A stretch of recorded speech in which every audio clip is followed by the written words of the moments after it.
Hello, everybody. Welcome to episode 25 of the Brazilian Jiu-Jitsu Hour. I'm Spanish Cocos with Michael Mijas and Cody Tuttle. Tonight's episode, we have John Gutta from Bonsai Jiu-Jitsu in Iowa. He is visiting West Virginia this week, and so Cody managed to get a hold of him and going to bring him on the show tonight. But first, do we have anything to discuss? The Keenan and Vinny trailer is out. Actually, what I wanted to discuss was the Joe Rogan podcast. I think everyone in jiu-jitsu is discussing that this week. I think that is the hot topic in jiu-jitsu right now. Is with the Gracies on it. Is Rickson Gracie was on there, and it was something like a 3-hour podcast, and Joe Rogan and Eddie Bravo were like little children. I think they might have said 2 words, and Eddie Bravo likes to talk.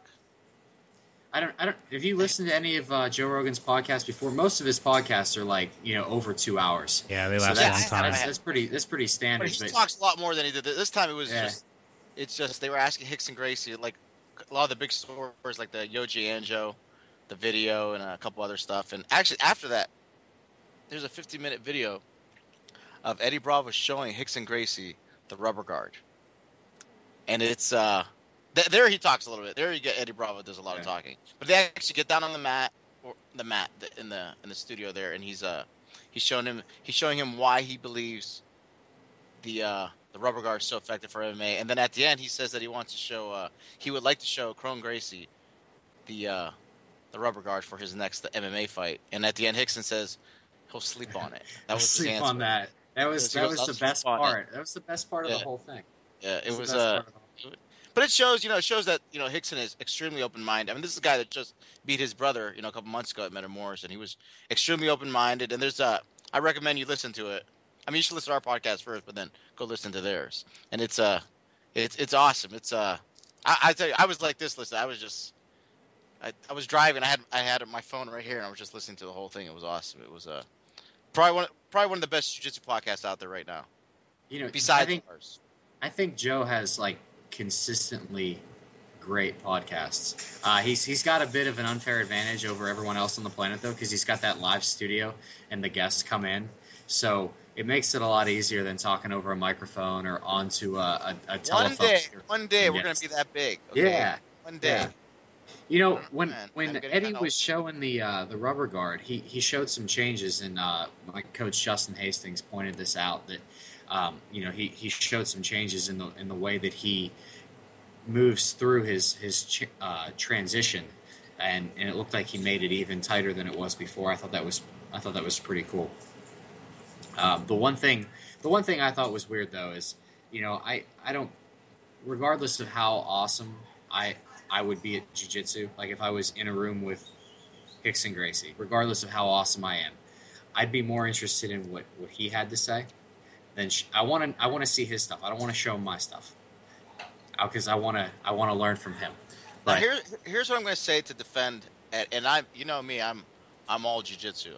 I'm not saying 10th Planet is not jiu-jitsu, but I'm more like gi old school jiu-jitsu a little bit in that mentality thinking.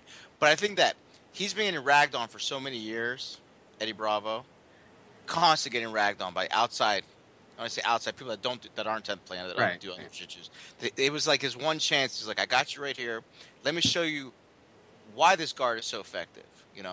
Yeah, he was. I think it was just it was accumulation of all those years of him getting ragged on, and then he just had to jump on that opportunity. He had to he may have went a little overboard, and he just I think he should have showed, and then okay, maybe you should. But I think when he was doing it to Rickson, it almost like Rickson was actually trying to defend it. It looked like he was trying to, when he had him in the rug guard, it looks like he was feel it out into his chest, like he was trying to. It looked like he was trying to get it out, and it was and that was pretty cool. The only part that I thought was only weird was when they kept asking about the weed. The weed. They were trying to turn it into a weed interview, and Rickson was just like, I think he was a little more confused by it. He was like, well, really for performance enhancing reasons, it just seems like they had a little of an agenda there to talk about. Well, not that I care about weed. It just seemed a little weird. It was some little off topic. Like they went from talking about Yoji Anjo to weed, but whatever. I don't see how marijuana would be performance enhancing besides nerves. Would you fail a drug test for Valium?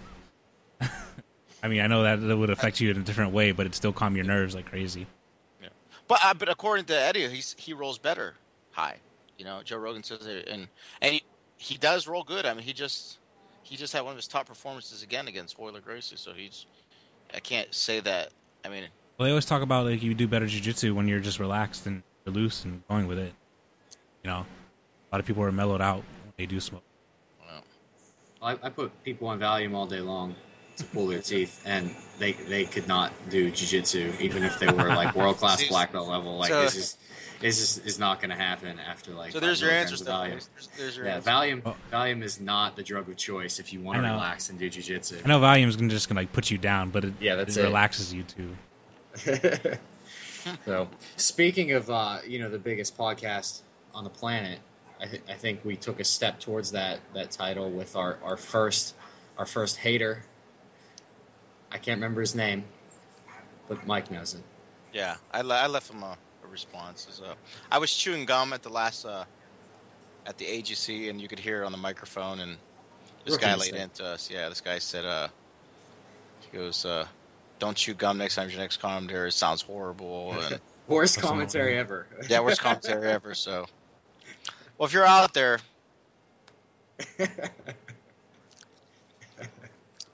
I won't chew anymore. You're eating right now as you're talking about it. Sorry. I rolled a lot today. I'm getting some energy back in me. Sorry. Maybe what we'll do is we'll download one of his matches. We'll do some voiceover commentary with 3 mouthfuls of gum and upload it to our YouTube channel. And I will have Orbit's sponsor us. What's that gum? Isn't it Orbis? What's the gum called? Yeah, that's it. The what is it? Isn't it the one where it's like clean it up with Orbis? How's the commercial go? It's something with clean mouth with Orbits or something. You're a dentist. You should know this stuff. I'm just not. Gum's bad for your jaw. I don't. Is it really bad? Is gum really bad for? Well, if you're chewing it all day long, I mean, if it's sugar-free gum, it's not bad for your teeth. But if you are constantly, making the up and down motion of chewing, you're gonna put a lot of strain on the joint.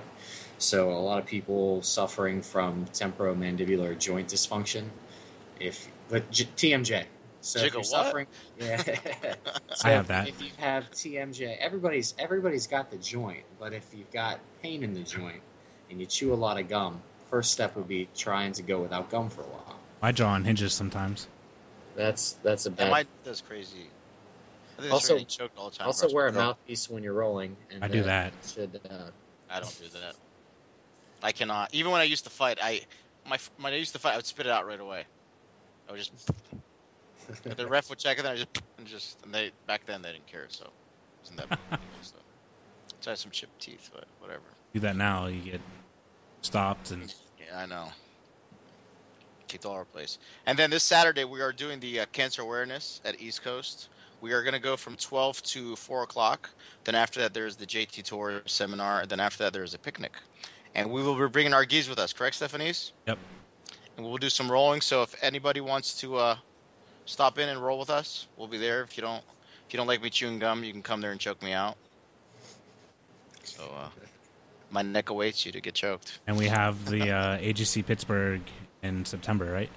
Yes, and there's a lot of people I'm hearing are going to this, so I'm excited. Dustin Ware has a tournament, submission only, 100 spots. I'm not sure how many people have registered already, but that's, August 2nd? I'm not sure. I think it's August 2nd. Pretty sure it's August 2nd. And if you register for that tournament, you will receive $20 off a future registration to an upcoming American Grappling Challenge tournament. So you can compete for a low price in a submission-only tournament and save yourself some money the next time you want to compete at one of Dustin's events. Well, sounds good to me. Dustin just had Cyborg at his gym. Yeah. That was. I wish I could have went to. I've been watching an old Cyborg DVD that I have, just his guard DVD, and it's full of good stuff. So I really wish that I didn't have a family commitment that day. I can't even remember what I was doing. I know I told you what I was doing, but I can't remember. Oh yeah, that's right. It was my 12-hour wedding prep class for the Catholic Church. That's what I was doing on that day. Yeah, Catholics do that whole college thing. Yeah, it was a long day. But yeah, we did the same thing. The Greeks do the same kind of. We do the same thing the church would do. So, but it's well worth it. I've been working through that. His first DVD all week, and I am really digging his stuff. I think Dustin posted some pictures after he got to roll with Cyborg. Didn't look too hot, but that's what happens when you roll with one of the best in the world. A little bit of blood. Yeah. A little bit of blood. Dude's a beast. He's like, he's like my height, but he's probably like 3 times as wide as me. He's the ADC absolute champion. He's the best. He's the best. Yeah. It's one of the best, you know. Yeah, absolutely. If not the best, one of the best. So he's. All right, so we're gonna bring in our guest. Yeah, let's get a hold of John. Got my buddy here today. Got him in his gi. Doing gi chokes here. I was gonna get a grappling dummy. Tell you this thing is heavy.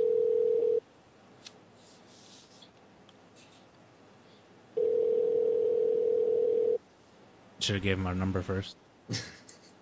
Hello? John. Yeah. Hey, it's the Brazilian Jiu-Jitsu Hour. How are you? Good. How are you guys? Doing all right. What's up, John? How are you doing? Not too much, man. John, what's going on? It's Cody. Thanks for taking some time and getting on with us. I know your schedule's pretty busy. Yeah, for sure. I'd love to. So, just to start us off, I always say that you're the best guy in jiu-jitsu that nobody knows about. So, for all of our listeners, and you're a little bit out of our area, we mainly cover like Ohio, West Virginia, Pennsylvania, but since you've got some, family ties to Morgantown, you definitely fit right in. But for everybody that's not familiar with you, you just want to go through your, a background of your jiu-jitsu training journey? Sure. So I started back in August of 2006, so I'm kind of coming up on my 8-year anniversary. Started at the University of Iowa. We had a little jiu-jitsu club, and, I started training, fell in love with the sport. Back in high school, I was really unathletic. I was about 300 pounds overweight. I started watching the UFC, and I was like, man, that looks like a lot of fun. So I started losing weight, and I was down to about 170 by the time I started college, and got into jiu-jitsu, and, just kind of fell in love with it and started training, 4 or 5 days a week, as much as I could. At the time, it was just a blue belt instructor, and then kind of kept progressing, and within a couple of years, probably like about 3 years, one of my coaches was the jiu-jitsu coach at Militage Fighting Systems, and he was kind of using the States for doing some computer work, and he was moving back to Brazil, and so I talked to Pat, and I got offered kind of the teaching gig at Militage Fighting Systems. So I was there for about 4 years, and I was still teaching in Iowa City at the University of Iowa. Kind of started doing that, and then I started my own school up in Cedar Rapids, Iowa. And then, after college, I was in college all that time, and after college for about a year, I just did full-time jiu-jitsu, started training to fight. I had an MMA fight that I won with an ankle lock real quick about 2 years ago, and then got a full-time job, and now I'm just teaching as much as I can and trying to go all the places I can and train with all the best people I can train with. Hey, John, Mike Mios here. Very nice to meet you. Nice to meet you, too. I want to ask you, I was watching some of your competition videos today. What was the last competition you did? Oh, man. I think the World Championships. Let me just think. Didn't you just win like $500 somewhere? Oh, yeah. Yeah, you're right. That's what I was getting to. That's what I thought I saw. No, I saw I forgot about that. Yeah, that was last weekend. Yeah. Last weekend there was in the Quad Cities. There's like a pro division that one of the local schools hosts, and they have a small kind of regional tournament, one of the biggest tournaments in Iowa, the Sasquatch Open. And I got invited to do the 8-man pro division, and it was good. I actually my first round I got a quick quick heel hook, and then my second round I went against one of our teammates from Bonsai Chicago and had a really tough match with him. It was about 25 minutes. He plays, his name's Matt Layton. He's a really, really good up-and-coming purple belt, and plays a lot of the new school game, a lot of 50-50 and Berimbolo, and really, really tough to put away. And eventually got lucky on a knee bar, and then in the finals I got a heel hook on another one of my teammates, one of my students, Charles Paul, another super tough guy on the scene. So unfortunately I had to go against my teammates a lot, but it was good. It was really good. What's Bonsai under? Who's your affiliation? What's the So we're under Mark Vives out of Newbury, Chicago, Nice. and so he just probably 6 months ago switched over to Bonsai. So we're under Marcos and Roberto Souza. So they, kind of came out for a week a little bit ago, and unfortunately I haven't gotten the chance to train with them, but they're definitely studs. Satoshi put an awesome performance on at the Worlds this year. That was really fun to watch. How did you do at the Worlds this year? Well, it was a little rough. I had a kind of a poor game plan going into it. Usually I fight around somewhere between middle and heavyweight, and I was walking around at middle heavy, and I decided to compete up at heavyweight. It looked like the bracket would be a little bit smaller, and I play a lot of stuff that usually works really well against the bigger guys. A lot of stuff where I'm getting under their hips, a lot of half guard, and so I figured it would be a better style matchup. And I won my first one. It was a nail biter. I won in the last 10 seconds against a really tough purple from Gracie Humeta. And then the next round actually was one of the tougher guys in the division, Danny Ghost out of Ohio, and he's a really, really tough guy. And he was one of the guys I was hoping would be on the other side of the bracket. But I competed against him a couple times before, and we were 1-1 with each other. And yeah, he got off really early, and I went for an ankle lock, a belly down with it, and he was able to come up off of it and get my back and bow and arrow me. So it was good, but it could have been a little better. Well, yeah, go ahead. Go ahead, Mike. What's your next competition? What are your items up next? So the Chicago Open's coming up. So we're kind of gearing up. Everybody from Bonsai Chicago is gearing up for that. We've gotten second at a lot of the Chicago Opens, and we're looking to, as a team, take that first place title from Braza and Carlson. So we're aiming for the top spot. Nice. I was checking out your bracket going into Worlds, and I know the year before you did really well. I thought you had a really good chance this year of making it to the finals. It just shows how important your position in the bracket is, and that's something that's just you can't control it at all. It's really just down to luck where you end up. If you face somebody that's really tough, or just a bad stylistic matchup, how everything can change just because of the randomization of the brackets. Yeah, for sure. I mean, and everybody at the top level now. I mean, and on any given day, anybody can beat anybody. I mean, these guys are training full time, and they're all beasts. I'm lucky to have I've been training quite a while. I've been at purple for a while, been in blue for a while, had a lot of success, but I mean, these guys, these up-and-comers are athletes. Guys like Najimi coming up, those Gracie Baja, Northridge guys. I mean, there are a lot of monsters that get really good really quick. Speaking of Edwin Najmi, you had a chance to go against him at the last Chicago Open. Is that correct? Yeah. Actually, I got to go against him in the Nogi Absolute, the semifinals. What was that match like? He just won the purple belt absolute world championships. What was it like competing against a guy of that world class caliber? Obviously, you're right in there with those guys. You've got some pretty big wins against notable guys. What was the experience like?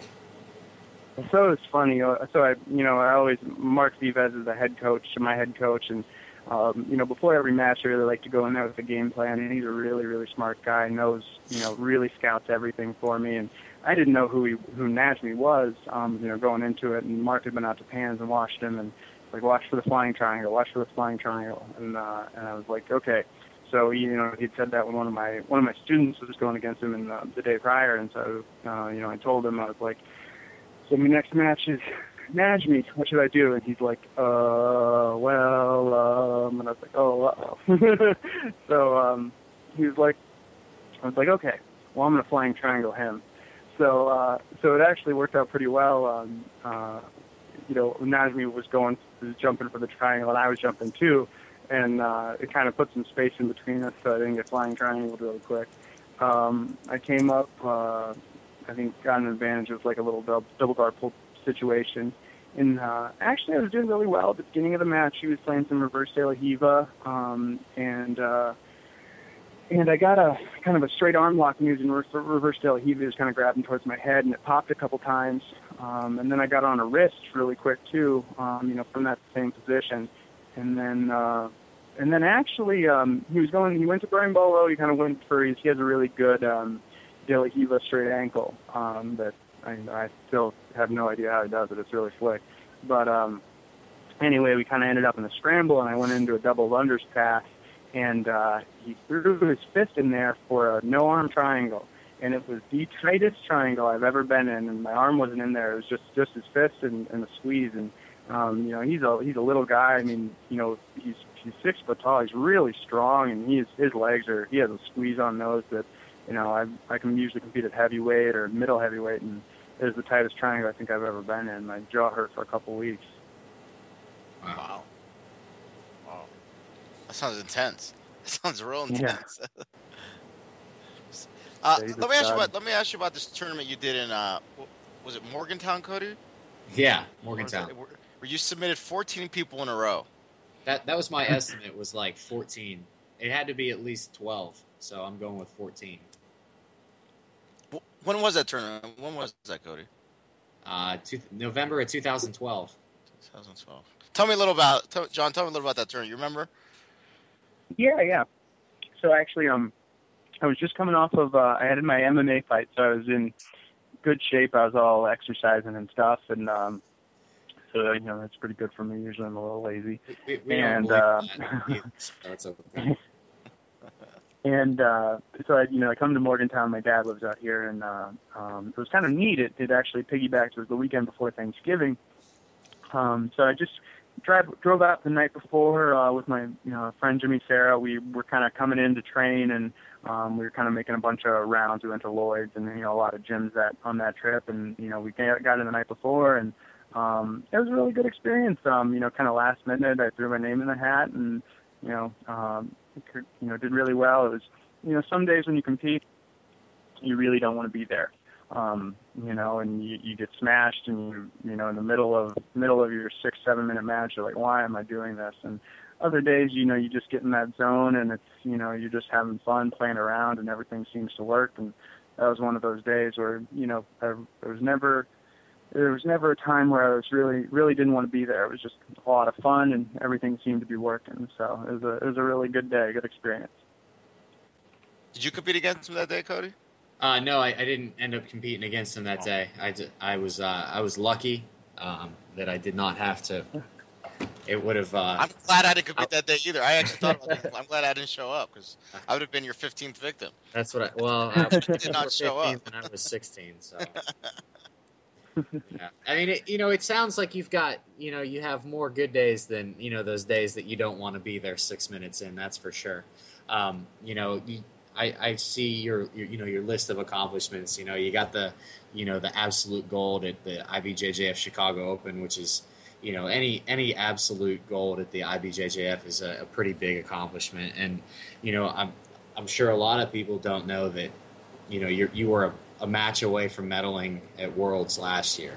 That's probably not something that you really want to talk about a whole lot, but, I got to ask, what was it like to get so close to the semifinals and just not quite make it there? Yeah, I mean, that was tough. Worlds last year, it was my first time going out to California. And, I was really confident going in there. I was in really good shape. And it was actually, I'd taken off a year after college, and I just did jiu-jitsu full-time and taught full-time. And, I was feeling really good going into that. My first match, I won with a quick triangle. I was feeling good. My second match, I was up on points the whole match and just kind of coasting, and I was able to finish with a straight armbar with like 10 seconds left. My third match, I was really coasting. I basically put in a De La Riva guard and sat there for a little while, and the guy kind of slept himself. Tried to re-berimbolo me or something. I don't know. He tried to do that, and I was able to get on top from that and just kind of coast with those 2 points. And then the next match, I just kind of flubbed it up. So it was my 4th round, and the guy kind of came hard off the gate. It was a really tall guy from Millview now. And I have a bad habit of kind of letting people get into their game and trying to beat them there.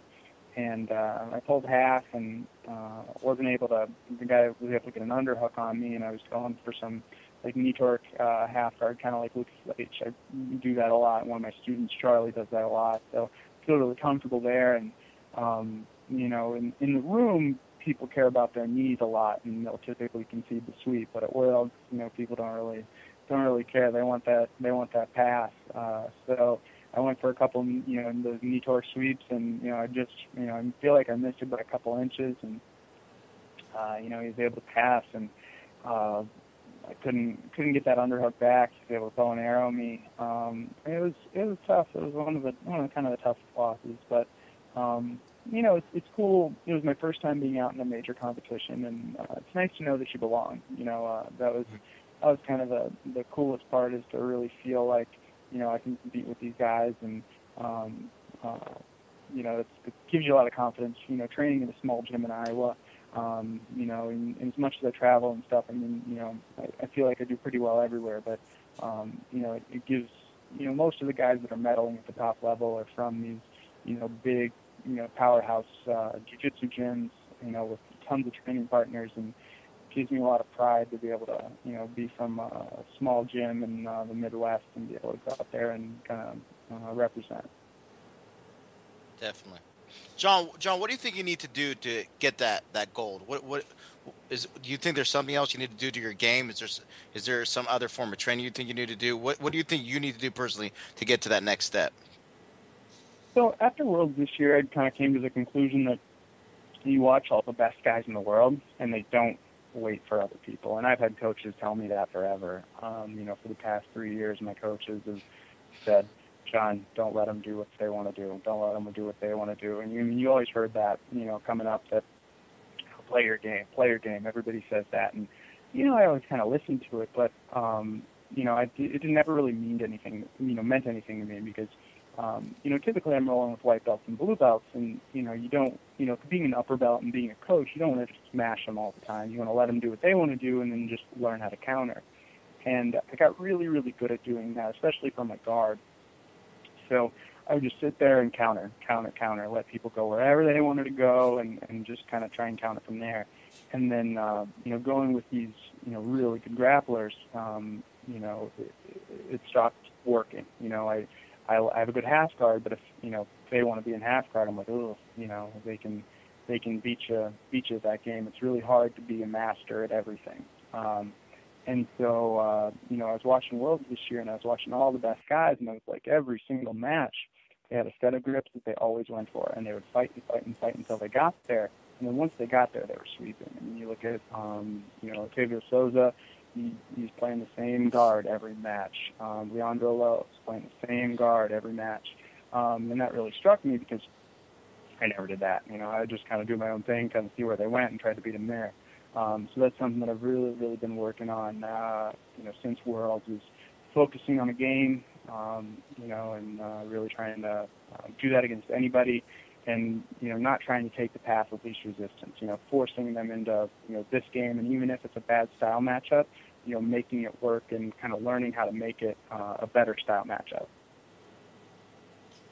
That's pretty interesting. I think I probably suffer from the same problem of just kind of, seeing what develops and trying to react. And I think I'm with you. At times, I feel like it's more of a hindrance than anything, and that I really should start to pay more attention to trying to force things.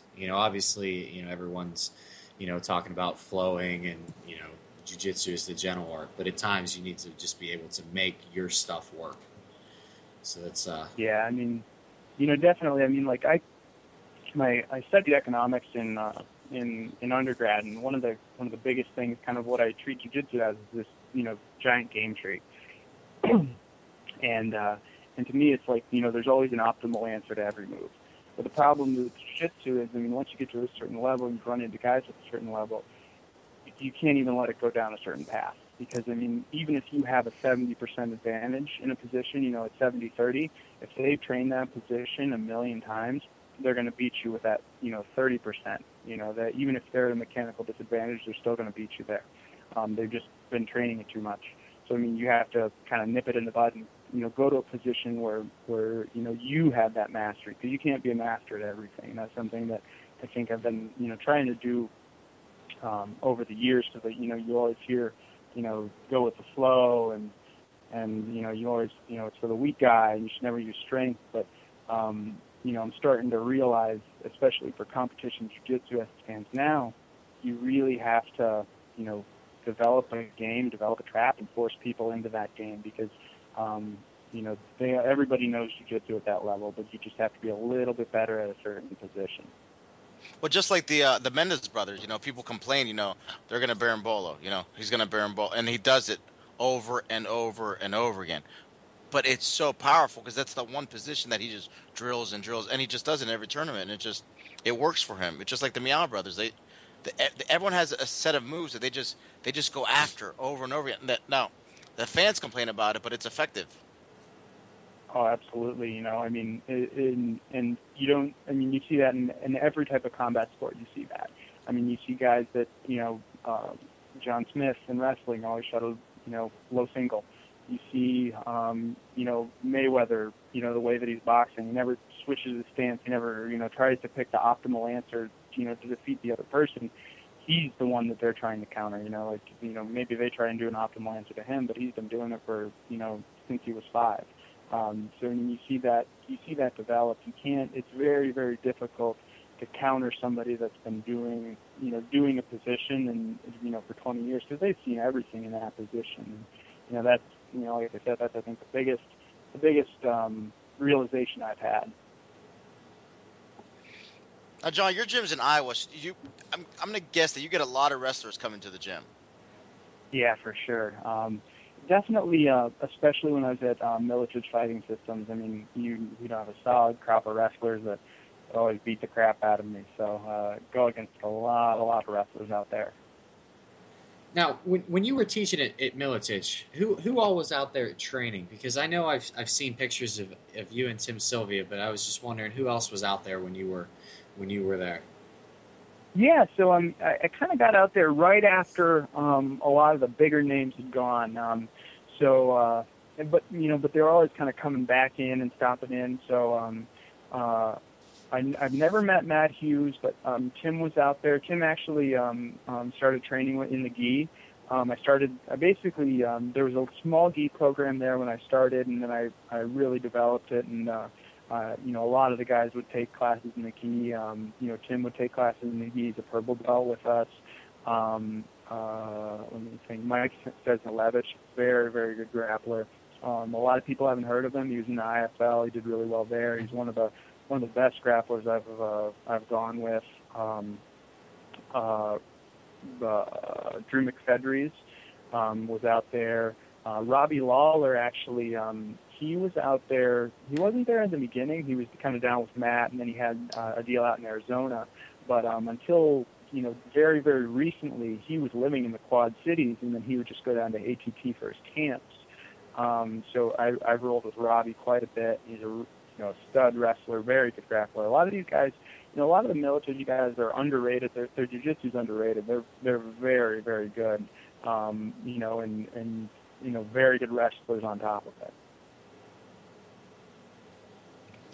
Yeah, it sounds like a pretty cool experience. I remember seeing those pictures from a long time ago, and I had never gotten a chance to ask about it. So that was definitely on my list of things to bring up tonight. Yeah. Oh, and I forget. I mean, Jens Pulver was out there too. I rolled with Jens quite a bit. Pat Militich. When I started, he was still he kind of got out of the the teaching business there, and sold the gym to some guys, but he was still teaching the pro class when I was there, and he's a very good grappler in his own right.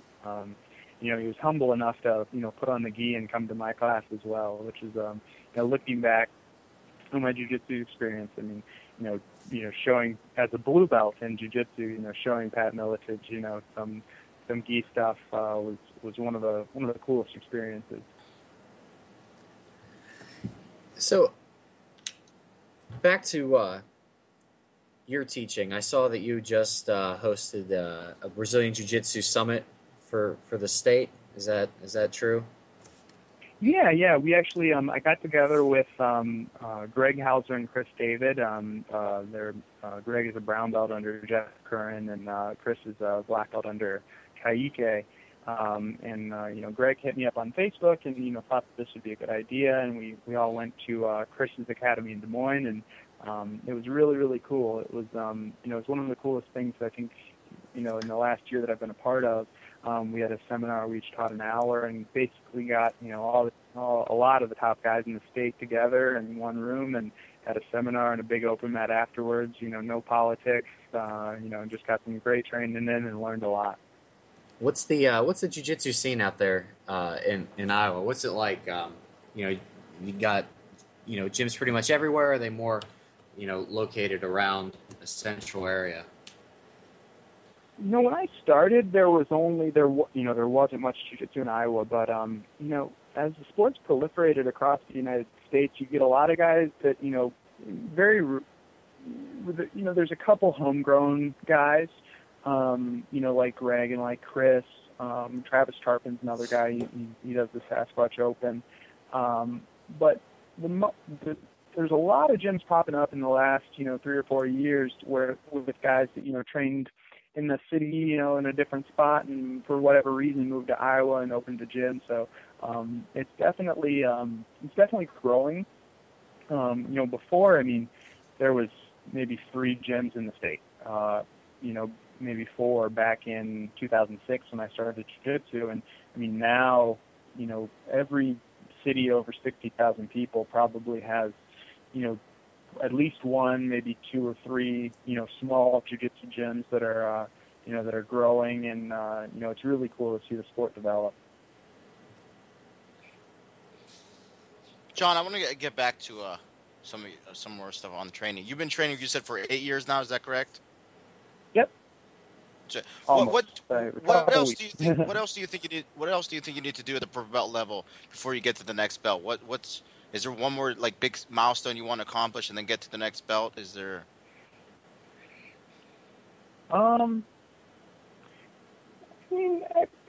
Obviously I want to do well at the Open. I'm just kind of, for me, this is for the last year I've held down a full-time job and still competed against some of the best purples, and done as well as I can, and really focused on teaching.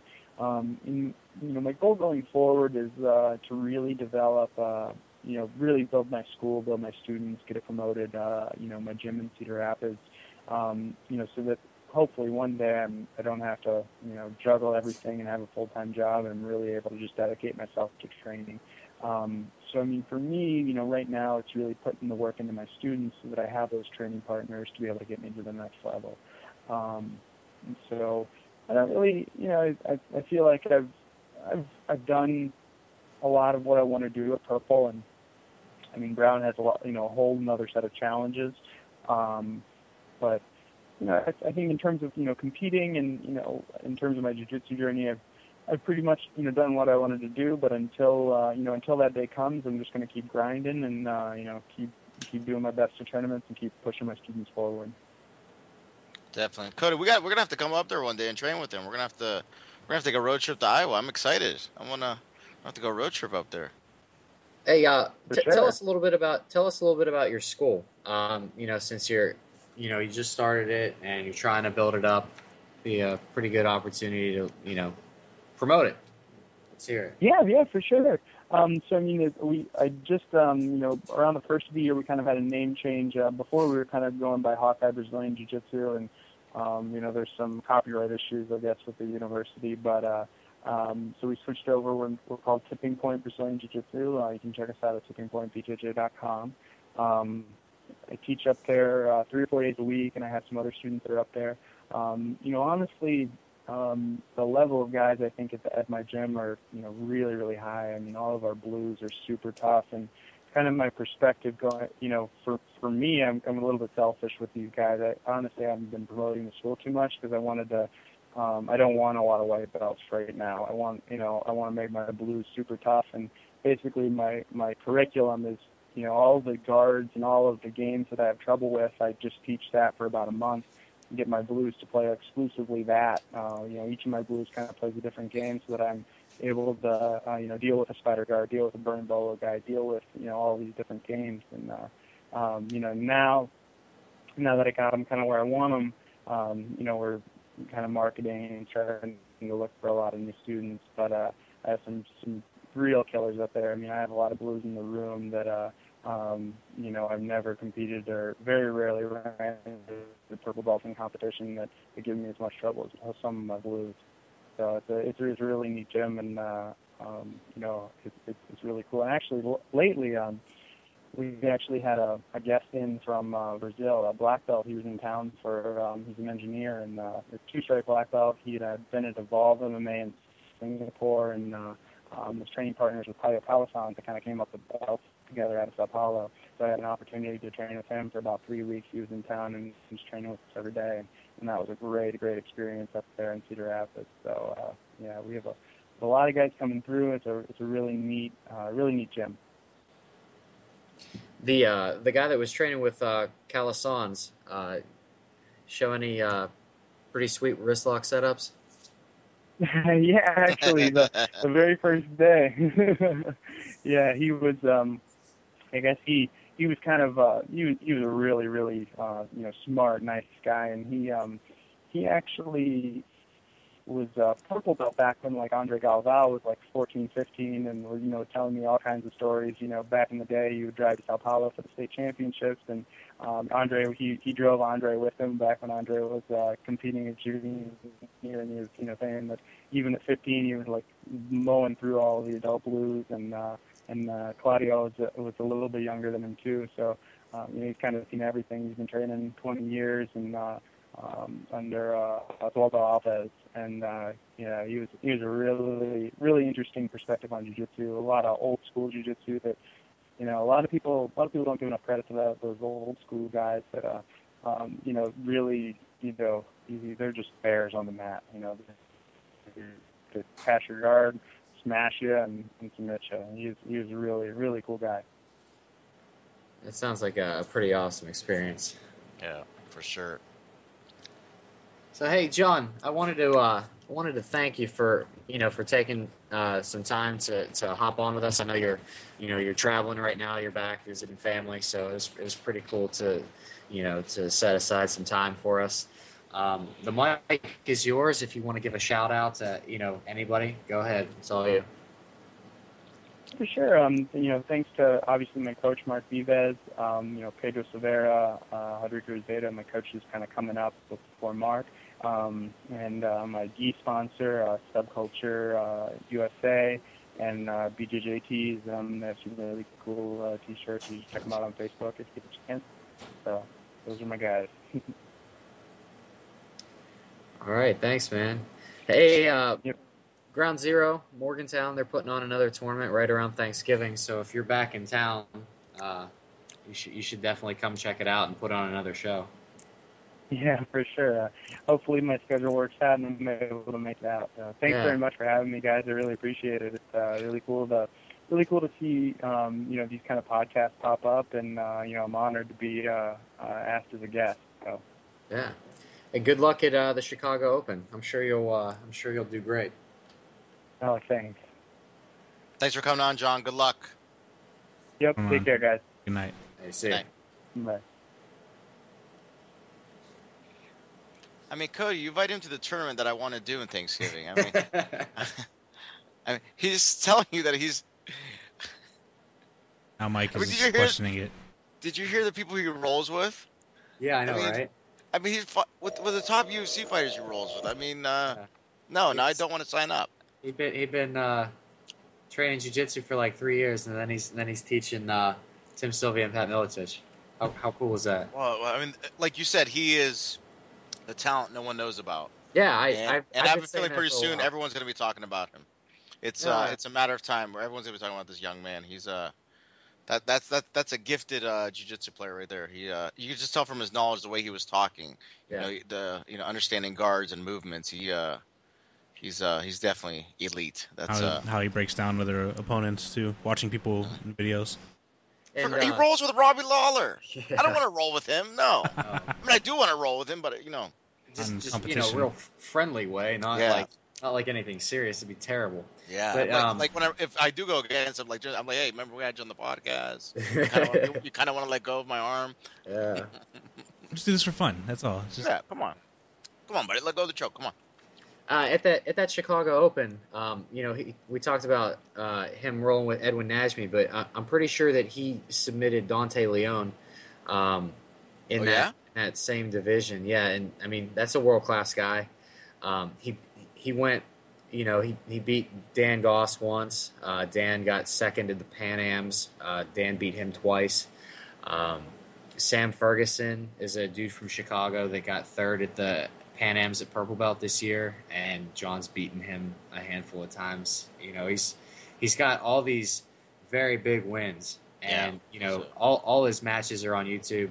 Go ahead and if you're listening to this still, check it out on YouTube. I'm going to be watching him all night tonight. I'm definitely excited. And you know what? The best part is that his matches are exciting. He's got a very interesting style to watch. It's not boring at all, and I think that's just as important as winning is how you're winning. Keep it interesting. Yeah, definitely, I agree. That's awesome. Good. That was nice. Yeah, I love hearing Midwest Jiu-Jitsu. It's especially all those wrestlers. I'm sure wrestlers are coming in there all the time to his gym. Mm-hmm. That's has to be. It's a hotbed for wrestling. Those are rough beginners to come in. Alrighty, guys. We'll continue next week. Next week we have Autumn Gordon on from. Mike, we lost you. We lost Mike. Yeah, so I'll finish it off for him. Next week we've got Autumn Gordon, and unfortunately the following week we're gonna have to take a break. Mike's gonna be out of town. I think she did Grappler's Quest, or someone. I think it was Grappler's Quest. She did. Hey, Mike's back. She's done a bunch of tournaments, and it's yes. Mike, you're coming in and out. We didn't even catch a lot of that. Sorry, but yes, next week I'll be. Sorry. Next week, Autumn Gordon, check it out. She's she's an up and comer from the area as well. Definitely. All right, guys, we're gonna call it for the night, for the week, and we'll see you Saturday if you tune in. 12 to 4. Tune in if you want to donate. It's for a good cause, for cancer. We're gonna have a couple guests on there. We'll be doing some rolling. It will be a fun day. So we'll try to get a donation phone number or link or something up for you too. Yes. And all the money goes 100% to charity there. So yep. Do a good thing, jiu-jitsu people. Let's support this horrible disease, and let's get it. Let's do something good. Everybody, we'll see you then. Have a good night. Have a good week.